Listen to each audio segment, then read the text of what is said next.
Hey, it's Kelly with RV Wholesalers. Today I'm going to do a walk around on a Trail Runner SLE, the 25 SLE.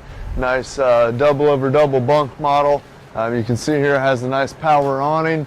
Button right inside the door runs it in and out. You can see you do have the wide track stance here.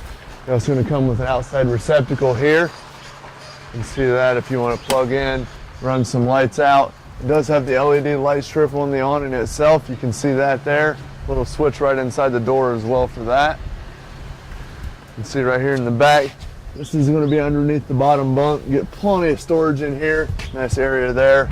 Come around to this side here. It does have a door catch on the outside here. Just lift this open here, and this just hooks on right here to keep that from going back and forth. And you can run your awning in or out with that latch, so you're good to go there.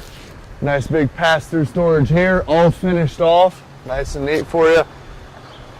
This rod here is to lower your stabilizer jacks. You do have stabilizer jacks on all four corners. These are just for stabilizing the coach, so you can see how it's rocking if you were moving in the coach. You're going to lower these down. All you're going to do is you're going to put this right on this handle here and just crank them down. Goes down there nice and easy there. Once they hit the ground, then you go about another quarter to a half turn just to snug it up. You don't want to try to change a tire or level with these jacks, they'll just bend. So you just use them for stability on all four corners once you have the coach leveled. A lot of times people use a cordless drill with a socket, run those up and down as well. And see you do have the latches there for the storage compartments as well. Comes with two 20-pound propane bottles. This is the cover that goes over top. What you want to do, the first thing you want to do is go get these filled up, and then when you get to your campsite you want to run both of these open, okay? So you'll open them both up, turn them both on there. Now this has an auto changeover regulator, so you're going to see a little arrow here that you can see this one's pointing to this tank. That means it's going to pull from this tank first, okay? And you can see right here on this eye, the eye is red right now, that means the tank's empty. If it's clear, that means you have gas in the bottles, okay? So if you have gas in the bottles, that's going to be clear. It's going to pull from this tank first. Say this tank runs out in the middle of the night, it's going to automatically switch over to this tank. You come out in the morning, you'll want to check it every so often. If you see that that eye's red, you know that this tank ran out. It's automatically pulling from that one, then you'll just switch this over, then it's going to go to that one. Then you can close this one off, unscrew it, and go get it filled up. I've seen a lot of people want to run this right down at the bottom in the middle. The only problem with that is you lower both tanks at the exact same time.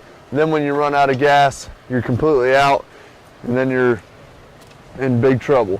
Put a 12-volt deep cycle battery on there for you as well. You got a power tongue jack with a light on the front there. Very, very nice feature. Again, two more stabilizer jacks on this side. The other side of your pass-through storage there. This is going to be the exhaust for your furnace, so when you kick the furnace on, which runs off of LP, you can come out here and put your hand close to this. If you feel hot air blowing out, you know it lit. Outside shower here, this just retracts right into here, hot and cold water, just like on the inside. City water connection, what this is going to be for is if you go to a campsite and they have water hookup where your actual site is, all you're going to do is take your garden hose, water hose, and screw it into here. The only thing you want to make sure is you screw a regulator on before you screw the water into there, or you can put it on at the spigot, either way. You just want to make sure the water that goes into your trailer has ran through the water pressure regulator, okay? Now if you're hooked to city water, you don't need to use your pump or fill your fresh water tank. Now if they don't have water hookup where your site is, you'll take your hose at the dump station when you first pull into the park, stick your water hose in there, fill up that fresh water tank, and then what you'll want to do is you'll have to use your pump, which is a 12-volt pump inside the coach. I'll show you that. And that'll pump water out of that tank to all your taps, okay? And then, if you get right down, let's see where that is. Right in between your wheel well here, there's a little blue hose right behind there, and there's a little valve on it. That valve is to drain your fresh water tank. So after you're done camping, just turn that valve and you can let that drain right out on the ground. Okay, your water heater here. This is your pressure release. You'll want to hold this up And what you'll want to do is you'll want to, as soon as you turn your pump on to pump out of the fresh, or if you hook up to city water, it's going to automatically fill that water heater up. As soon as the water starts pouring out of here, close that off, then you can go ahead and light it. You don't ever want to turn it on unless the water starts squirting out of there. If you're not, you'll burn it up. This is the back of the refrigerator. You don't even need to mess with that at all. This is your power cord, 30 amp. This just retracts in here, and you can close it off right here.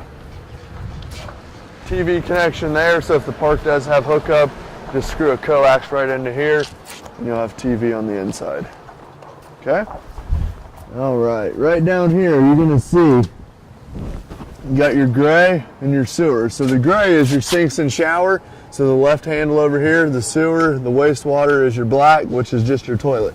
Pull them out to open them, push them in to close them. Okay, so what you want to do, as soon as you go to dump your tanks, screw your sewer hose on, put it at the other end in the pipe. You always want to pull your black valve first, let it run through a few minutes there, then close it, and then pull your gray valve. That'll rinse your hose out, okay? Because what'll happen is the toilet water comes through, close it off, then pull the gray, that'll rinse out the hose, get all that stuff out of there for you. Then right here you have your low point drains. Blue is the cold, red is the hot. Those are the lowest point in your water lines, so for winterization purposes.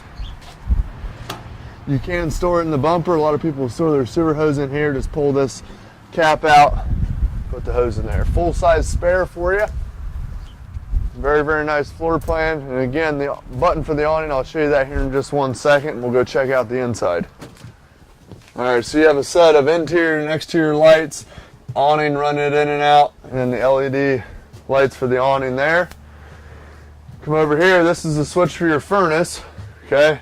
First thing you want to do is you turn your bottles on up front, your propane bottles. You'll come here to your stove, turn all 3 burners on high, take this sparker knob, come over here, let those burn for about 15 to 20 seconds. What that's going to do is get all the air pockets out of the lines, and then you can start running stuff off of gas, like your water heater, your refrigerator, your furnace, things like that. But you always want to burn that off for about 15 to 20 seconds to get all the air pockets out of the lines. To start the oven, you just turn it over to pilot, push and hold, and there's a little pilot right down here. Just take a stick lighter and light that up. Okay? Light here, exhaust fans for any time you're using that. Microwave just like at home. Air conditioner here, non-ducted air. Just turn this on. It's all self-explanatory. If you want to go high, cool, adjust the temperatures, it blows right out here. Inside speakers here, carbon monoxide smoke detector. Right down here you have an LP gas detector. Now this dinette will make into a bed as well. You just fold down the table, lay it on these 2 rails, and then these back cushions will go down and lay on down if you want to utilize that as a bed. Double over double here. You got your stereo system here. Now anytime you're hooked to, and you're running off your TV antenna, push this button in, it's going to amplify the signal. So you can pick up a little more stations that way. Okay? Bunks here, light switch, whole 9 yards there. Back here in the bathroom, you have 1 switch for the light, and then you also have a switch for the fan up here. You can crank that open for the exhaust fan. Get the moisture and humidity out of here when you're taking a shower. Hot and cold, just like at home. Foot flush toilet here. Push it about halfway down and release a little water into the bowl. Push it all the way down to flush it. Okay, right here you have your monitor panel. Okay, hold this button down over here, the one that says test, and that'll tell you where all your tanks are sitting. So if you go to like your freshwater tanks reading empty, holding, which is your waste, your toilet, gray, sinks and shower water, and then your battery. Now your battery will trickle charge anytime you're plugged into shoreline and anytime you're plugged into your tow vehicle. Now there is a GFI receptacle here, so if you plug into an outlet somewhere else in the coach and it's not working, come in here and make sure this one isn't tripped. Okay? Go right here. You have your fuses and breakers here. And there's a little fan, I don't know if you can hear it on the video, but there's a converter in behind here which converts 110 down to 12 volt. That's what that fan is, just keeping that converter cool. So you got your fuses and breakers here, 110 breakers here, they're all labeled. Fuses, 12 volt here, they're all labeled right here. Okay, come down here. You got your refrigerator, turn it on here, pretty self-explanatory. Push the button in to turn it on auto. What auto is it searches for electric first. If it can't find electric, it'll automatically switch over to gas. That's why it's very important to purge those lines before you start using any appliance, because if for some reason the power went out and it tried to switch over to gas, it wouldn't actually light if it caught an air pocket, so you'll want to make sure you do that. Now if you want to run it on gas, like if you're traveling or you don't have it plugged in, just automatically pop it out, thank for it, and run it on gas. Okay. Now this refrigerator will work just as well as the one at home will. You just got to kind of help it out. So because it takes about 6 to 8 hours to actually cool completely down. So if you're going camping on Saturday and Sunday, plug it in at home on Friday and let that refrigerator start cooling down. Okay, sink here, plenty of storage up above. You have a jackknife over here, just lift up on the bottom and that'll fold flat and make into a bed there. You got the master up here. See that? You have some storage underneath. TV connection over here. And right here you have your TV antenna. All you're going to do is crank this up. When it stops, you stop. Okay, and then you pull down on this slightly, then you can turn it however you want to turn it to pick up signal, okay? And then you just want to make sure that these 2 points right here are lined up before you crank it down, and crank it down before you take off. Once it stops, you stop, you'll hear it hit the roof, and you're good to go. Storage on both sides here, hanging bar, storage across the top.